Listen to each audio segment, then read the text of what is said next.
when you look at rocks or the beach or the water, like nothing is perfect and we still love it. So don't try and find perfectionism in a world that isn't perfect. It just doesn't make sense. The perfect part of it is that it's not perfect. It's supposed to be weird, and that's what makes it beautiful. Have you ever wondered what it would be like if you followed your passion, really went all in? That's exactly what we explore here on The Purpose Project. I sit down with people who are doing what lights them up, entrepreneurs, creatives, mystics, dreamers, and we talk about the real journey, the ebbs, the flows, and what it takes to live your purpose. So if you're ready to be inspired, let's dive in. Hello and welcome. My name is Cyndal Wallace. I'm your host today on The Purpose Project, and I'm here today with Andrea Bruse, a beautiful friend and an artist, and I'm very excited to chat with her today. She runs a small business where she creates beautiful acrylic art and paintings, exploring different artistic mediums. Her journey with art begins with a personal tool for healing, and since has become a passion that she likes to share with others. And what I also love about what you do is that you make art affordable so people can, make their home beautiful with your art without having to break the bank. And I'm just really excited to chat with you about your art, about your purpose, your passions, and acting on your highest excitement. Yeah, me too. So my first question I would like to ask is, how would you define purpose and passion? Do they overlap for you? Or are they separate? I think sometimes they overlap and sometimes they're completely separate. I have two kids, and so sometimes my purpose is so much focused on kids that art is not my purpose. And then there's other times where art is completely my purpose. I think every time I sell a painting to someone and they tell me what it means to them, it makes me feel like art is my purpose. So yeah, I think that it just depends on different life stages. On the passion front of it, I read something recently that success equals passion. So, like when you're successful at something, that helps you feel more passionately about it.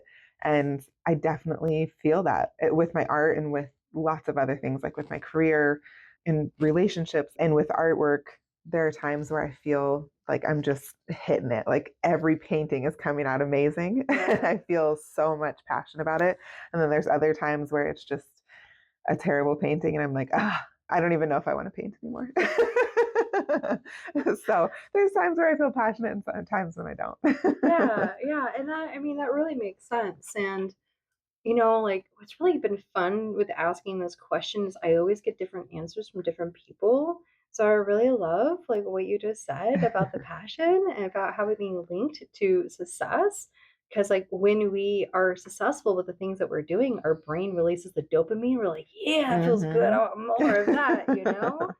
And Yeah. then the way I like to think about passion is like fuel. It's adding fuel to the fire. The fire is the purpose, and the Mm. passion is the fuel to make those flames bigger Yeah. and like Yeah. acting on that. Absolutely. So Yeah, I I love agree. that. So how are you currently acting on your purpose and your passions?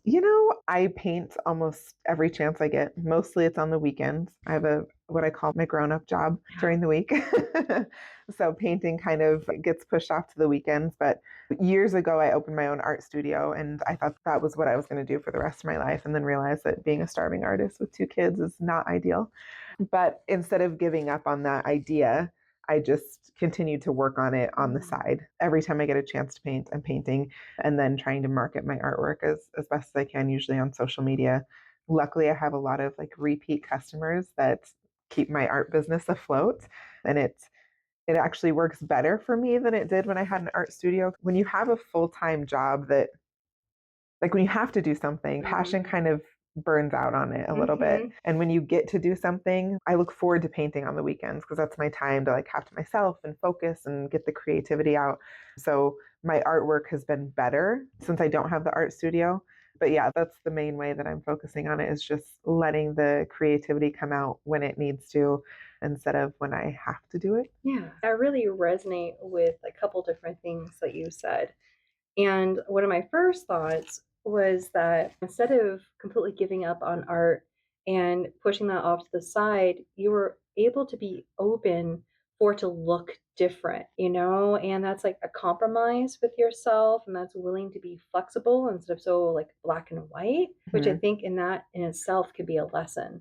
Especially when we have like these really big dreams and it doesn't really work out the way that we want it to, that it's okay that it looks different. Yeah. Sometimes those dreams don't work out, not necessarily because of what you're doing wrong, not doing right, but like sometimes the world doesn't allow for the kind of dreams that you have. And so you have to kind of adjust and still make sure that you're doing the things that you love and that you feel passionately about, but still being able to survive and succeed in this world. Yeah, especially when you have two little ones that you're having to take care of, little mouths to feed and to take care of, and I know that like the starving artist is a thing.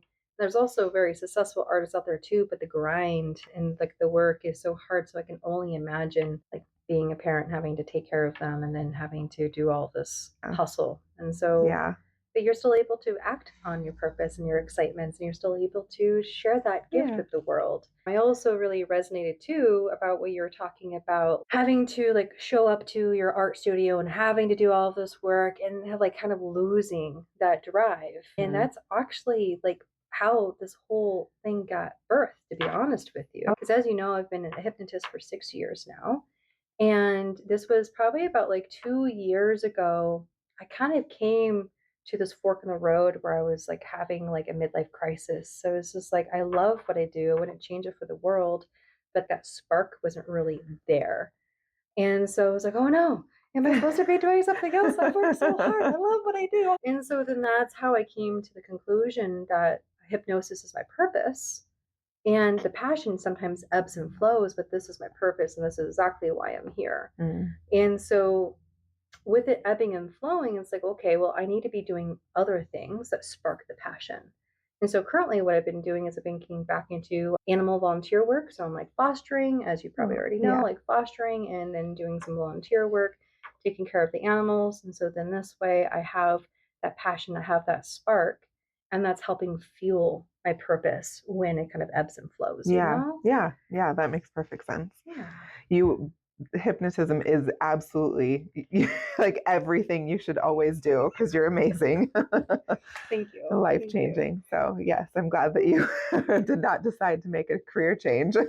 No, I would be lost. Nope. I'm not going anywhere. That's like very similar to what you're talking about. Like you do something every day, some of that excitement, some of that new energy just kind of wears off, and it's just kind of part of your normal, like every day. Yeah, like it's part of your routine, and yeah, that's not as exciting. Again, this is my purpose, and this is why I'm here. So I'm grateful for the work that I do. Me too. Thank you. And so, with your art being one of your biggest and most consistent passions, what do you love most about creating art?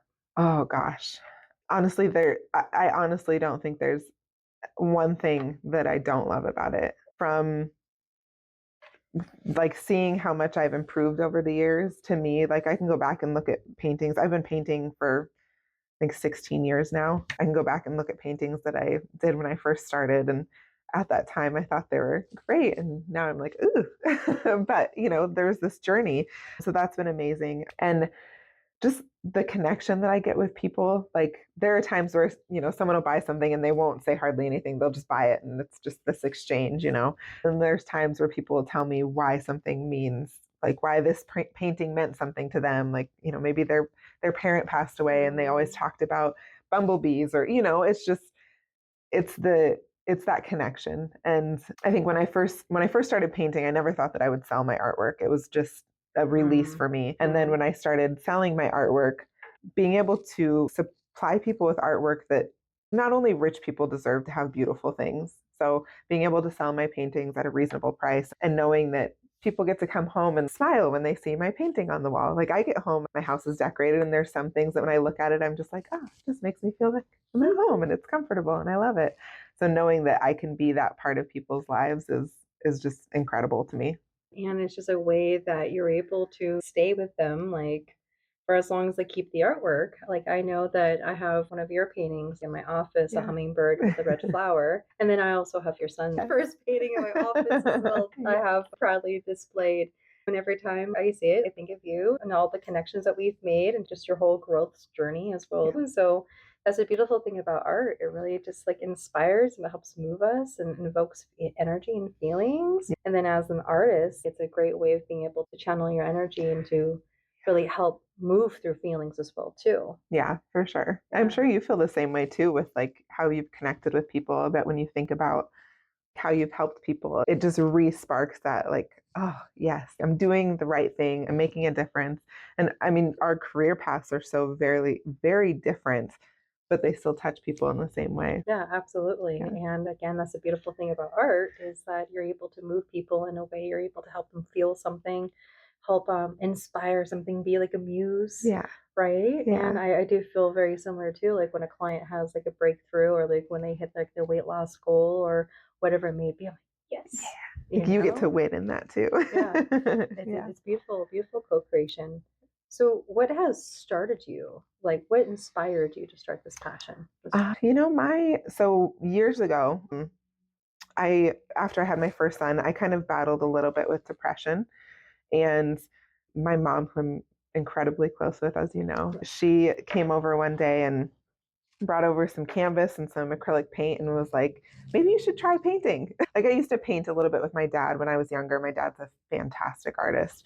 And he would kind of do almost Bob Ross style painting with me. Like he'd explain how to do it and I'd paint along with him as a little kid. And then I just grew out of it and I didn't paint anymore. And then when my mom brought all the painting supplies over, I just got really drunk one night and decided to break out all the artwork and sat down and painted. And my first piece, I didn't think it was great. And my mom came over probably the next day because I saw her all the time, commented on how much she liked it. She ended up sending the picture to one of her friends and they were like, oh, I'd love to buy that. And I'm like, what?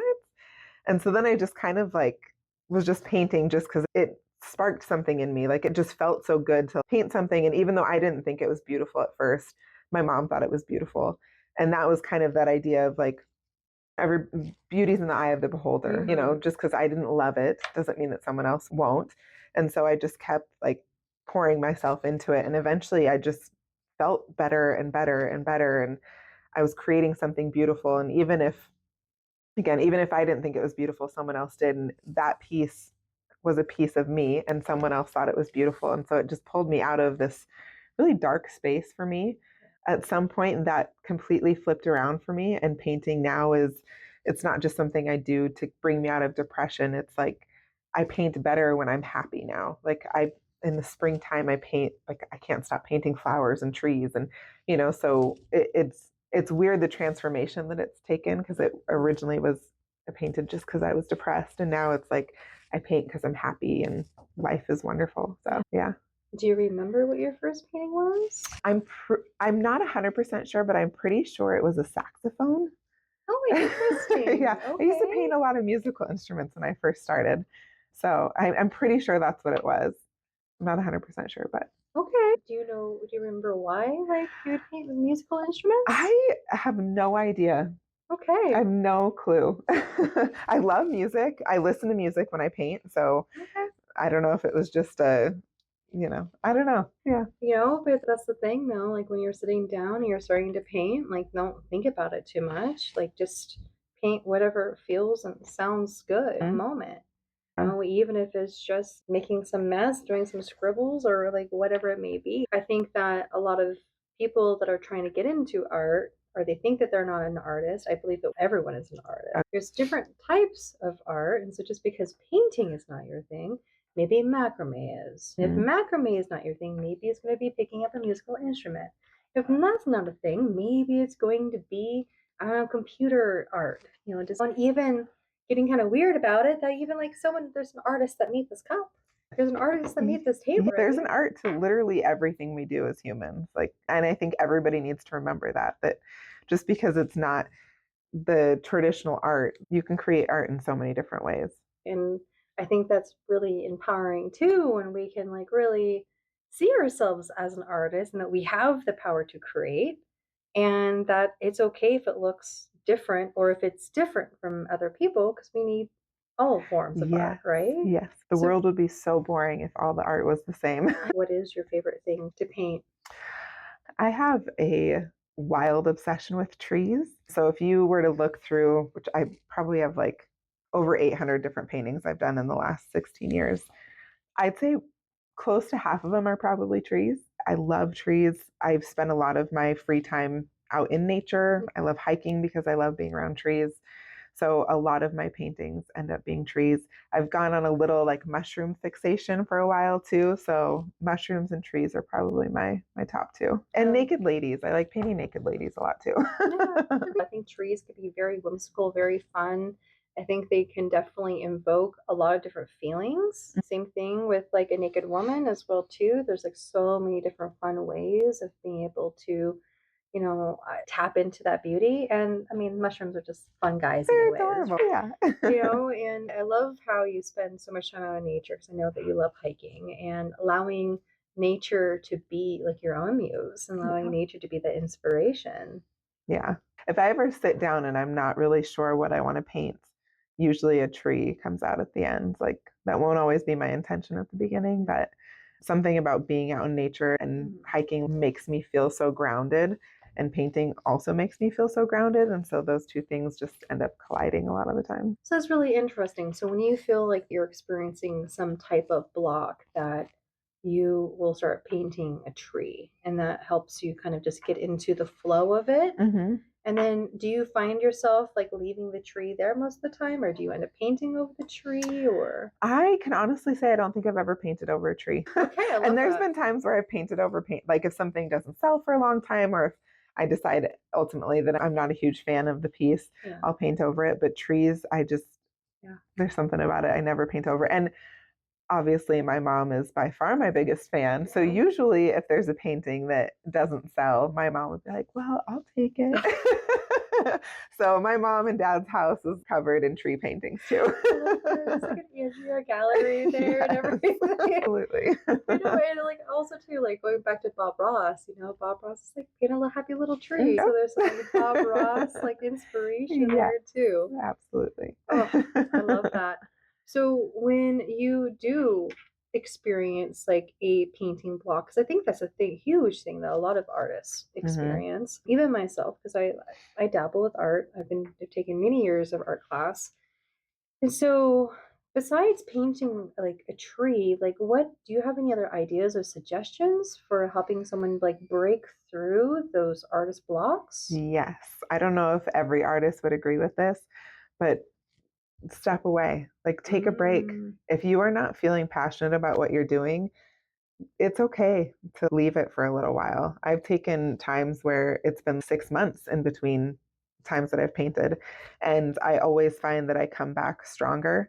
Sometimes when I force myself to paint, I don't do a good job, and then I get more frustrated with myself, and then the painter's block gets bigger. Yeah. And so stepping away and giving yourself time to like recreate that passion within you is, I think, one of the best things you can do for yourself. And probably not just with artwork. I think with everything.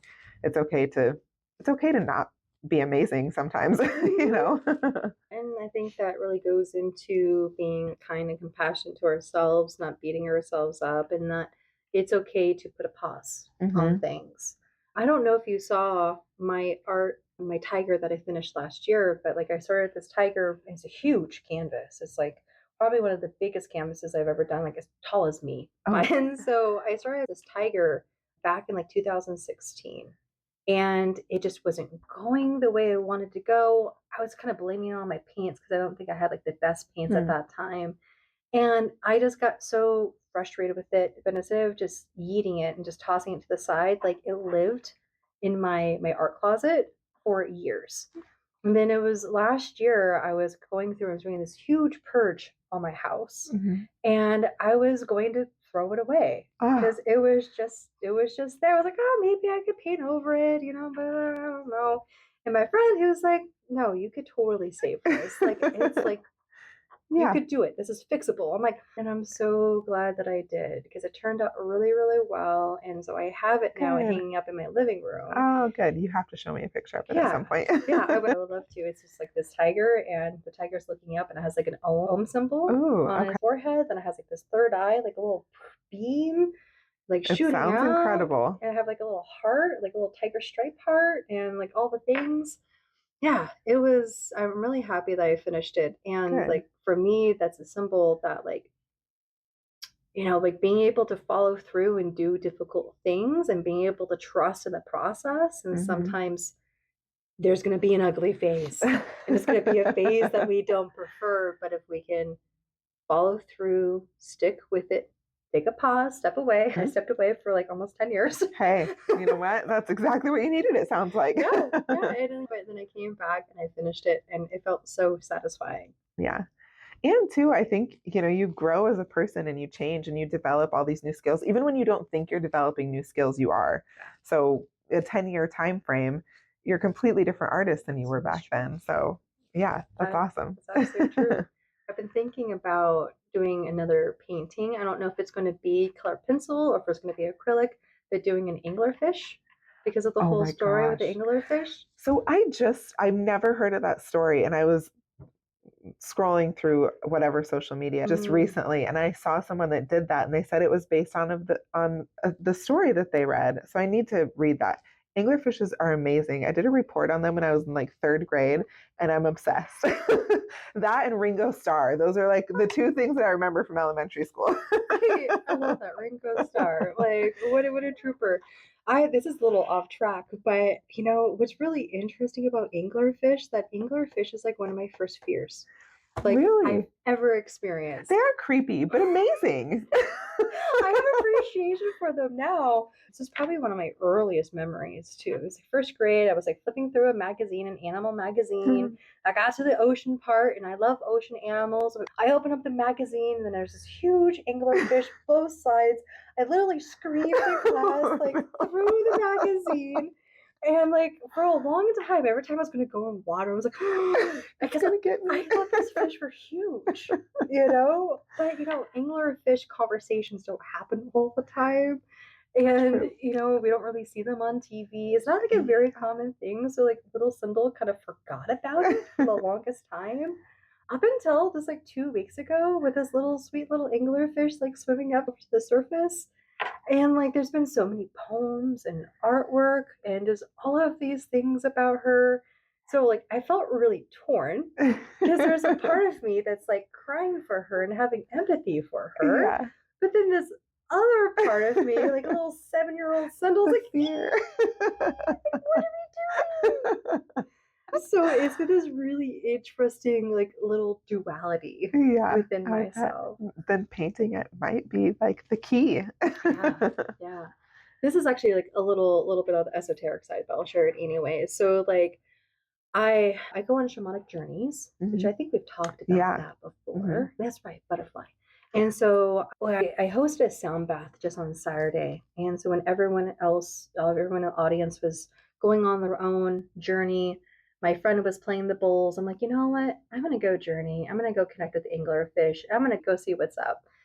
And so it was just like, it kept popping up. I was like, oh, there is a message. There is something there for me. And so then I went down and connected with anglerfish.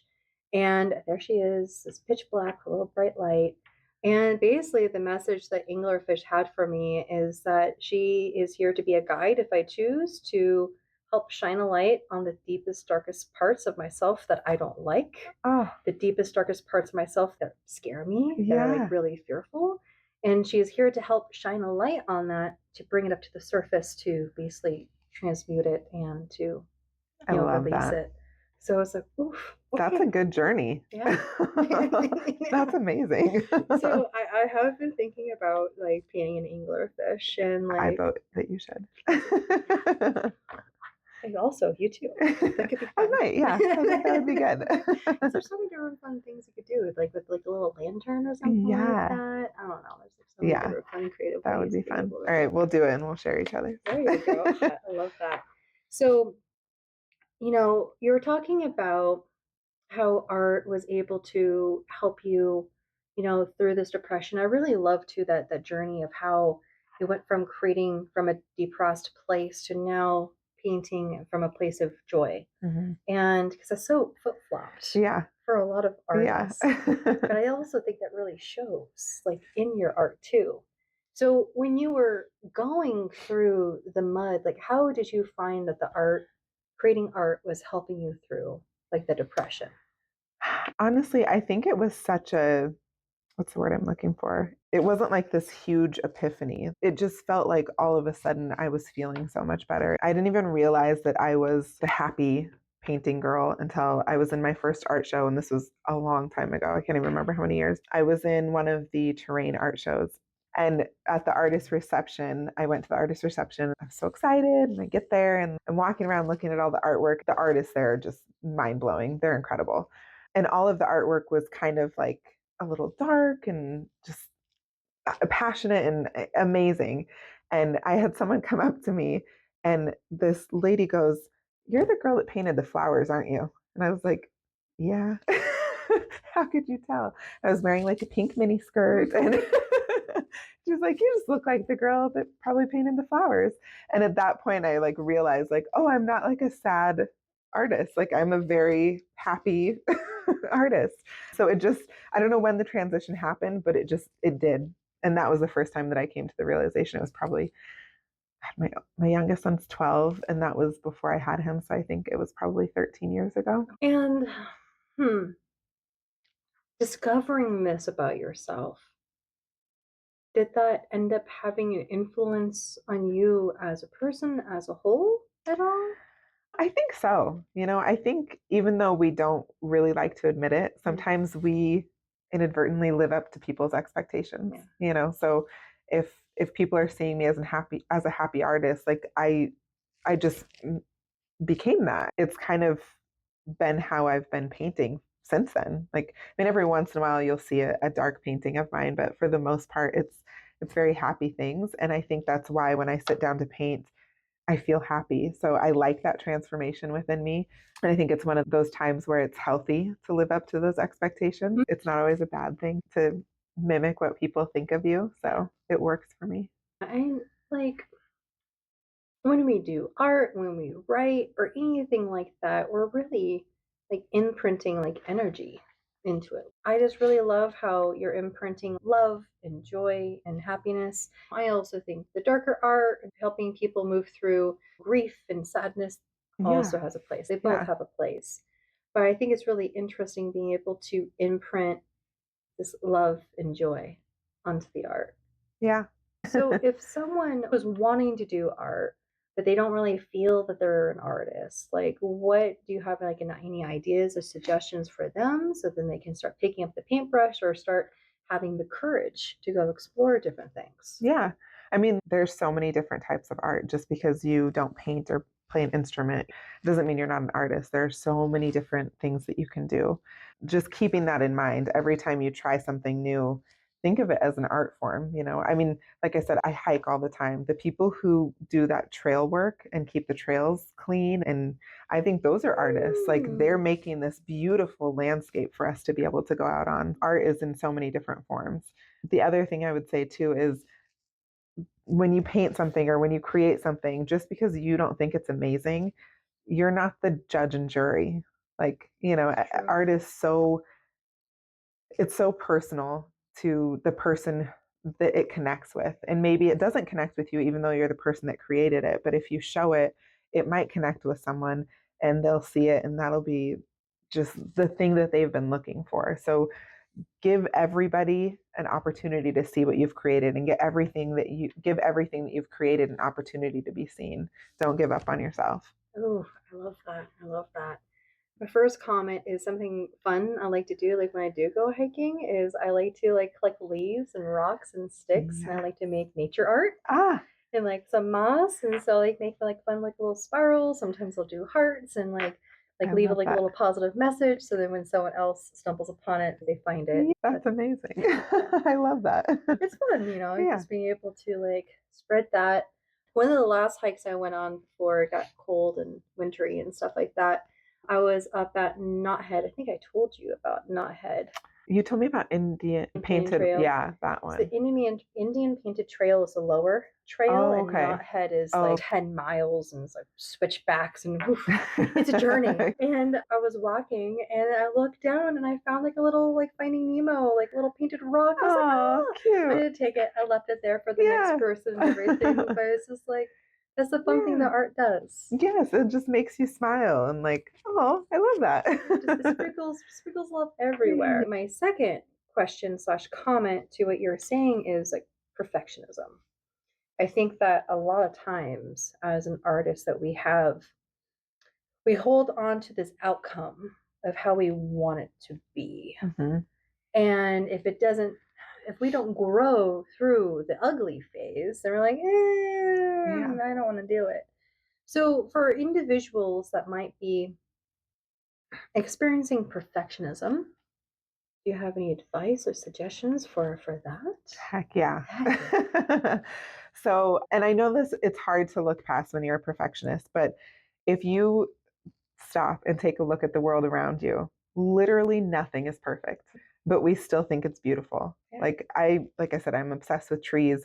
You won't find one tree that has perfectly straight lines. Like they are wonky and they're weird and their leaves are always different shapes and they're still just breathtaking. Have we ever talked about Wabi-Sabi before? I don't think so. I feel okay. So Wabi-Sabi is a Japanese aesthetic where it's basically about finding the beauty in the flaws and imperfection in life. So very much similar to like nature and trees. Yeah. And something that they will do over there is like they're making like a wood table and they'll purposely leave like a little knot to make it not perfect. And so it's like embracing the wabi-sabi in life. I love that. And nothing in nature is perfect, but when we look at nature, like, man, this tree slaps. Yeah. Look how beautiful this money tree is, you know? And it's far from perfect. But then when we look at ourselves or we look at art, we're like, oh, that line is little. I'm not saying that about yours. This is beautiful. But like we put so much pressure on ourselves to be perfect, not only in art, but in so many other ways in our life. Yeah. And I mean, again, some of the things that we admire most about so many different things in this world, if you sit down and actually look at it, it's not perfect. But then humans tend to strive for perfection. And it's like, that doesn't even make sense. Don't do that. I mean, I often tell my clients that, perfectionism is a shield to protect us against criticism of others. See, that makes sense. And so, like, in some cases, it's like, do I really need to be protected? If I put this art out there, like, what's the worst that's going to happen? No one's going to come kidnap my dog or kidnap my kids. Or it'll be okay. Even if someone does say, like, an offhanded comment, which, most of the time I would imagine people don't, that it's not even a you thing. That's all a them thing, It goes back to beauty's in the eye of the beholder, right? Yep. Yeah. I had an art show once where there were tons of people that were there and they were commenting on how much they loved my artwork and it was amazing. And then I had one guy that walked around and made a negative comment about every single painting of mine that was there. And I dwelled on that for so long. And I finally had to be like, why am I focusing on the one person that said nasty shit? Like, there were so many people there that commented on how they loved it. I sold paintings. Like, why am I focused so much on that? But I really had to be intentional in refocusing my mind. Sometimes there's just people that are miserable and you know what? You can't let them ruin your passion or anything else. And was he making art? Don't think so. God. Yeah, he can fuck right off. Absolutely. I mean, that's that too, like when people are so critical and when they project their criticism, really, they're just critical about themselves. Yeah.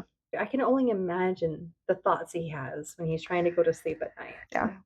That happens. And, I wish him well and I hope he finds peace and I hope that he can find some nice words to say. Yeah. That's nonsense. But I am also curious though, what are some of your favorite ways to create? And what is your favorite painting or picture that you have? Good question. My favorite ways to create. So I've turned our downstairs living room into my art room. And I am this is so weird about me. I can teach paint and sip classes. Like I can paint in front of people, show them how to paint. But when I am at home and I'm in my zone of painting and creating, I do not want anyone watching me. Like my boyfriend, we've been together for 9 years. If he comes downstairs while I'm painting, I'm like, get out of here. Like I don't want anybody to see me while I'm painting. I usually have my headphones in and most of the time I'm listening to music. So that's my space. I like really good lighting when I'm painting. And yeah, so that's what I need to actually create. And then my favorite piece, that changes for me all the time. I will paint something that I absolutely love. And even if nobody else loves it, sometimes I just am obsessed with it. And I'll even hang it up in my house for like a few months. And then I'll paint something else and I'll be like, oh no, this is my new favorite painting. I've had a ton of favorite paintings over the years. One thing I do too, when I really love a painting, I will mark the price up and like unreasonable where nobody's going to buy it. Boy, I guess so I have to keep it for it. longer, and then eventually I'll be like, okay, I'm ready to let go of this one. So I'll mark the price down. But yeah, it changes for me all the time. I love artwork. I love my house to be very aesthetically pleasing. I like all the things to go together. I do not keep any of my artwork though. Like our whole upstairs, if you look at it, there's not one piece of mine in my house.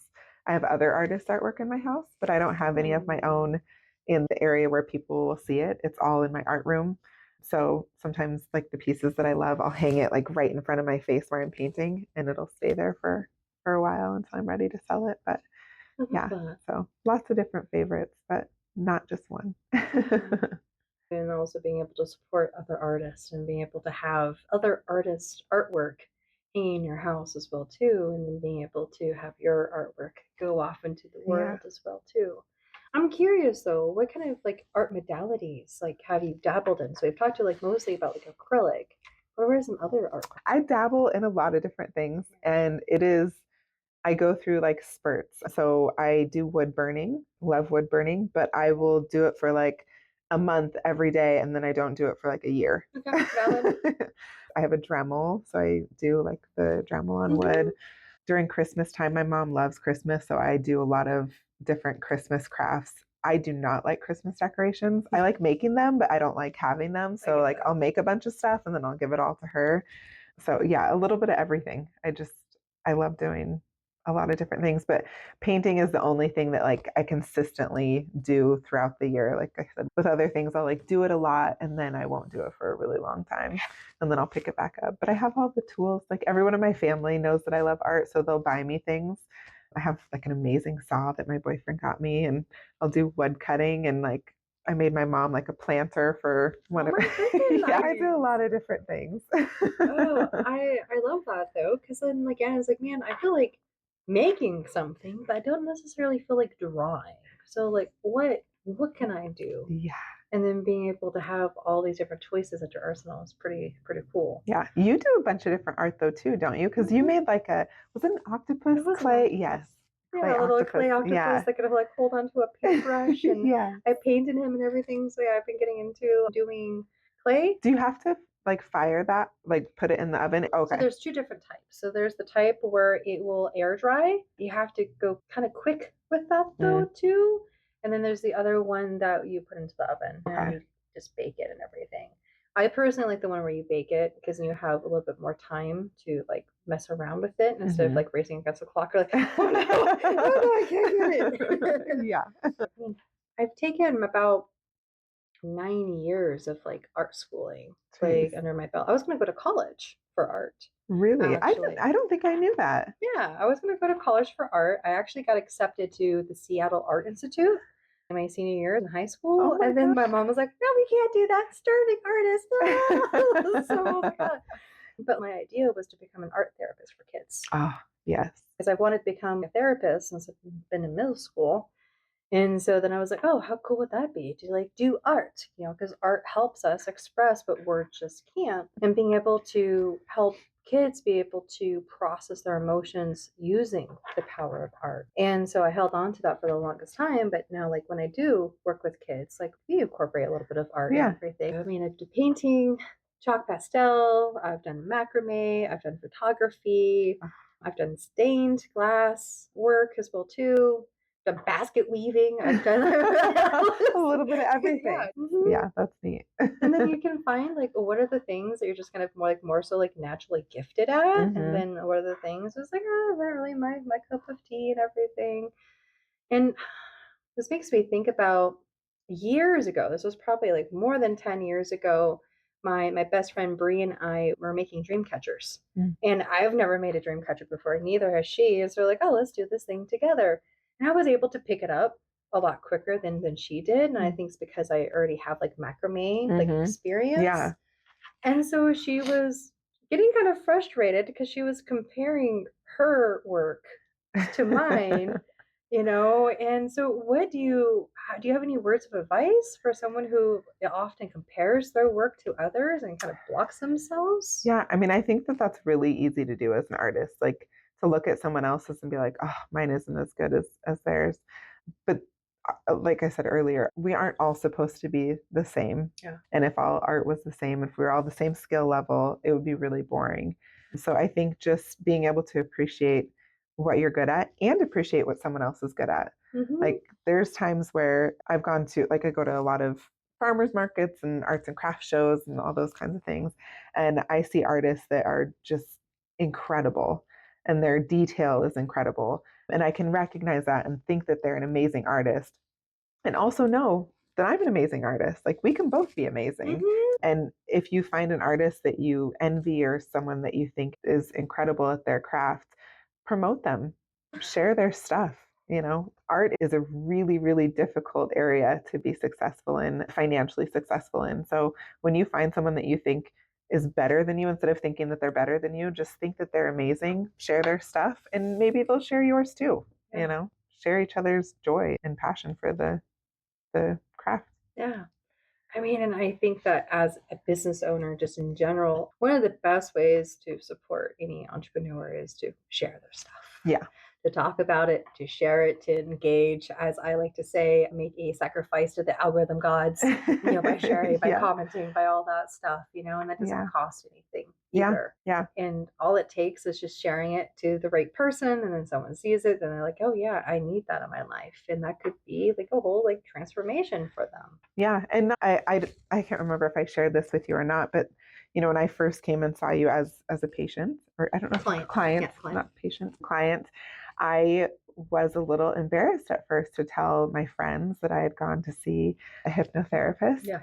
And so I didn't tell anybody for a long time. It was so successful that I was just kind of like, why would I be embarrassed of something that worked? Like, that's so silly. Yeah. And I think we need to do that with everything. Like, if you find something that works for you, why wouldn't you want everybody to know about it? Instead of feeling embarrassed about it, just embrace it and be like, hey, I did this. Maybe this will work for you. And maybe someone's been curious about different things, hypnotherapy, artwork, taking a paint and sip class. Like, there's so many different things that people are hesitant about. And if one of their friends or family members shares that experience that they had, maybe it'll encourage them to feel more comfortable to step forward and try it too. So absolutely, because like our brain is going to do everything it can to protect us, against criticism, to protect us against judgment, from being like outcasted from the group or whatever the stories your brain tells us, But when people that we trust and people that we know go through experience and they're having a good time or they have success, they could be like, okay, well, if they can do it, so can I. And it's safe. In fact, they're happier. Yeah, right? I mean, you are one of my greatest hypnosis cheerleaders, too. Well, I very much believe in it and love it. So you show up and you do really, really good work. So speaking, though, of like the business side of things, how has sharing your art through your business impacted you and those that you connect with in your artwork? I think it's made me a better artist. I don't take any custom work requests anymore because people want something and they have something specific in mind. And so when I paint it, it doesn't always end up exactly how they want it. So most of the time when someone wants something specific, I tell them that I won't do it. But there are times when someone has a suggestion or Like they'll an ask me and it challenges it's something that piques my interest first. So I'm like more willing to want to do it. And then it challenges me because it's not something that I came up with. It's like, oh, okay, well, I wouldn't have thought of that. Maybe I should try this. And so it's helped me kind of step outside of my comfort zone a little bit, as I'm sure you know, and probably every artist and everybody who's ever put something that they put a lot of effort and love and care into, every time you put it out there, you're exposing yourself. You're being vulnerable. Absolutely. So I think, and I personally am not great at being a vulnerable person. And so being able to do it with my art allows me to be that person without feeling, I guess, self-conscious about it, even though it is difficult. It's like I'm able to be vulnerable. I'm able to put these things out there. And so it's helping me grow as a person. And then you meet a lot of different people and you hear a lot of different stories. And so artwork opens me up to people that I probably usually wouldn't cross paths with, which has been incredible too. So, Yeah. Yeah. I mean, I can definitely imagine just being able to meet people from all different walks of life. And one of many things that's still very much we have in common for most people is going to be appreciation for art and being able to appreciate different types of art and everything. So I do love that. Now, before we begin to wrap it up, do you have anything else that you would like to add or share? Anything that else you want to discuss? I will say just one other piece too is, and I get asked this a lot, I never title any of my artwork, and people always ask me, like, what's the title? And I don't Oh, title anything. why? Part of that is because I think if I title something, it puts in your mind what that painting means. And I don't want it to be what it means to me. Like when someone looks at a piece, I want it to be what it means to them. So I don't title anything so that you can kind of create your own idea of what that painting means. So I get asked that probably more than anything else when I'm selling artwork. That's why. Well, that's kind of interesting. It's my mind went to like when you like adopt like an animal, right? And you're going to now name the animal, and you're Mhm, also imprinting your own like a little energy, mhm, right? mhm. And so you're connecting with it, you're personalizing it, and you're giving it like your own name. Yeah. And so I really love that. And I think that also adds to like the co-creation part of it. Like you're the one that made it, that you created it with you and nature. But then also too, like I'm now going to bring this home and Yeah. I'm going to name this the hive, you Yeah. know? Yeah. So speaking of, like, will you like talk about this what we have on Yes. display today? So this is a print of one of the paintings that I did a couple years ago. So I paint acrylic on canvas for all my paintings. And like we talked about, I try and do pretty reasonable pricing. I think most of my paintings range around $35 for a 16-inch by 20-inch canvas. And then I do prints that are even more reasonably priced so that someone that maybe can't afford the $35 can get a print for even less. So prints without the frame, they're $10. And I have some of my prints available at Chrysalis Gallery. It's owned by a fantastic local art supporter. Denny is incredible. So I encourage everybody to stop by his gallery. He features children artists too, and he does a lot of volunteer work. I know. And he like donates artwork to different schools in the community. Like seriously, he's incredible and really encourages art in Spokane. So, and he's sold a few of my paintings. Right now I just have prints there, but yeah, so I offer prints, I do canvases. This painting was actually one of the ones that someone asked me to do, and I was like, I usually don't do custom paintings, but it sounds like a great idea. And so I'll do it. And if you want to buy it, cool. And if you don't, I'll just sell it somewhere else. And the woman that I painted the original one for, she loved it and she purchased it. And I got a lot of good feedback on it. And so I made prints of it. And yeah.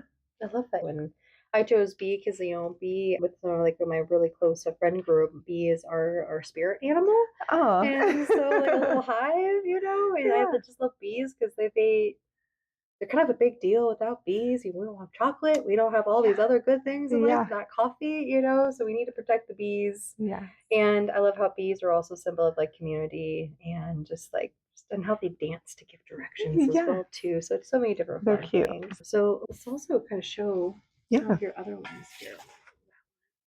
So hopefully this is going to be in frame. So I want to talk about this one for a second. This is another one of just my nature ones. I drive a lot of my passion or some of my inspiration by looking at other artwork as well. So sometimes I'll see something and I'm like, oh, that's beautiful. And then I'll kind of make my own version of it. I love the way eyes look. I think they're just passionate and beautiful. You And do a to, really good job with it oh, too. thank Yeah. you. And this to me is very much just looking out at nature. Like the eye has leaves falling from it, but in my mind, it's kind of what I see when I look out in nature. I see all the beautiful greens and leaves and vines, and Yeah, I love just how whimsical this is. And then you also have, is that watercolor or is that just like watered down It's, acrylic yeah, paints? watered down acrylic. Yeah, Hmm. and you do a great job with the eyes because eyes is something that can be kind of tricky, Hmm. like to get down and everything. There's so much detail that goes into it, but you do a fantastic job, even like with the Thank reflection. you. This one's like very like whimsical too. Very Yeah. like I Yeah. can see this like on like I don't know. I think of like a Butter Fair like poster or something like, Yeah. and Or card, like greeting card. Yeah. it's just very very whimsical, very playful, But again, the nature and everything. Yeah. A lot of nature in all my stuff. This one was definitely done in the springtime when I Yeah. was like ready to see some flowers. Today was like one of the first days of spring. Oh, I I was know. like so excited. It was I like walked outside this morning and was like, oh, okay, I sun. can survive a little longer. And I love this Thank one you. too. Again, this is going to be acrylic or is this Hmm. Yeah, watercolor? everything's acrylic. I use when I want these different textures. I add a lot of water in my paintings. But yeah, kind of a tree of life idea. I was going to ask like what was the inspiration, but I can totally see the tree of life and Hmm. going back to like what we were talking about. There's just so much feeling that comes from your trees. A daisy one from here to like this one, it's just different feelings, and that's again the beautiful thing about art. Yeah, I know. I laugh when someone asks me like, "Oh, what kind of like what do you usually paint?" I'm like, a little bit of everything. I have a wide range of things, but mostly nature. I love that. And I also love elephants because, Yeah. I have a bunch of elephants everywhere, Yes, you as you do. know, I in my love office. it. And so I love like all the tribal art with this one. And I love the Yeah, detail with like the spirals and everything like that. that one was a fun one to do. I like the contrast too from like the gray to the red and the pops of Hmm. orange and yellow as well. This one was a popular one. The original of this one, I think, was one of the ones that I posted. I post most of my stuff on Facebook. It's on my personal page. I think it went within like 5 minutes and was like, I want that. Yeah, it's very beautiful and it's very whimsical, very fun. I think it brings a lot of joy. It makes me Thank you. smile. I'm also biased. I love elephants. And then your last one you have here. Yeah. In a field of roses, she is a wildflower. Oh, do you remember the inspiration for this bad boy? Oh, I think I heard this saying somewhere and I loved the saying. So I just decided to create something that went with the saying. Mm. I think I'm probably not the only woman that wants to feel like this. I don't want to be just roses are beautiful and they're amazing, but I think a wildflower better suits me. So, Yeah. No, I love that. And it's also being different, being a different kind of beauty, and also too knowing that you don't have to be a rose to still be beautiful, and you don't have to be useful to be beautiful, but then also like wildflowers also have their place in nature, just how we all have our place. yeah. So again, I love this. And I do love how you have like almost like one single rose looking Yeah. flower and as well too, but it's very, very whimsical. Thank Love you. that. Just wanted to share because like they're all just very gorgeous. Thank And now that you. you brought them and I wanted to just show it off. And so as we wrap up, for anyone who's like looking for a creative outlet, what's one simple way they could begin to start today? Gosh, I think it's difficult if you haven't, if you don't already have supplies to be creative. So maybe going to like a paint and sip or talking to an artist friend or someone who you don't even know that's an artist and asking them how they got started and just venturing out there. I think one of the best things you can do, and that's how I found a lot of the things that I like to do. Like I've dabbled in a bunch of different things. I'll talk to someone who says that they do this. And I'm like, oh, that sounds interesting. And then I have to try it. Sometimes you might come across, if you don't have all the supplies to be creative in that area, if you're talking to someone, maybe they're willing to let you borrow whatever they have. I know I would be more than willing to let people borrow tools that I have or paints that I have. Creating that little community and talking to different people that are artistic in different ways, I think can help you kind of figure out what you might be interested in and then just jump in. Yeah. Just do it. You Yeah. won't be disappointed. So, Yeah, I love that. And I love what you're saying too about like joining an art class or going to like a paint and sip or even being able to like, hey, like I don't really do art, but I would like to dabble with it just to see, mm-hmm. right? and like get a couple people together and put some music on and just let it be fun. Yeah. And really just giving ourselves permission to get out of our own way, giving ourselves permission to embrace the wabi-sabi and just to, explore that, our inner artist that is within all of us. Again, knowing that all art, everything is art, and that is going to show up differently. And we don't know until we at least give ourselves an opportunity to tap into that. Yes, absolutely. So for someone who does want to buy your artwork or someone who wants to get in contact with you, like what's going to be? So I have a couple different, social media is probably my primary. I'm not very good at keeping them all updated though. I feel that. So I would say if you follow my personal Facebook page, it's just under Andrea Bruse. Bruse is Bruse. I always post all of my artwork on there. And then if I upload stuff to my Etsy page, I'll usually post it on Facebook. And then I do have a Bruse Art Facebook page, but again, not great at updating it. So my personal page is probably the best place to keep an eye out for new pieces from me. So Do I have permission to post your? yeah. Oh yeah, Facebook absolutely. down below? Yep. Okay. Yeah, Cool. that'd be great. All right. Yeah, I'll go ahead and do that. And don't you also have like a Redbubble? I do. So Redbubble is incredible, mostly because I can upload pictures of my artwork onto their page and they will put my artwork on different items. So, like coffee cups, aprons. You can order prints as well, but they put it on t-shirts, like anything you can think of, coasters. So, that for me is really, it's nice because it's almost impossible to do all of that, have all those products and be able to create those things for people. So Bubble is great if you're looking for my artwork on different things. They have greeting cards. Yeah, it's incredible. And I know there's a lot of different places that do that, but Redbubble does actually, like, they pay the artists pretty well too. So I particularly like them because they aren't, there's some places that don't treat artists great. So they do pretty good though. I think for what I have to do to actually get my artwork on there versus what they pay me when something sells, I'm happy with it. So yeah, and my Redbubble is linked on my personal Facebook page too. Yeah, I'll just go ahead and drop that down. So if anyone in the future wants to go check your stuff out, go see what you have, what's available, that they'll be able to send you a friend request or send you a message, then talk about it and get you out there. Perfect. Out there into the world. Okay. Well, thank you. I really enjoyed our conversation, and also like diving deep into the wabi-sabi and our little side route of like diving deep into the ocean and anglerfish and everything in between. Love it. So thank you for hanging out with us today. And I have a question. Are you an artist? And if so, what is your favorite medium to dabble with? And if you're not an artist, what art medium are you curious about? Go ahead, drop that down below. My name is Cyndal. Thank you for hanging out with us. Take care and breathe deeply. Thank you. Bye, guys.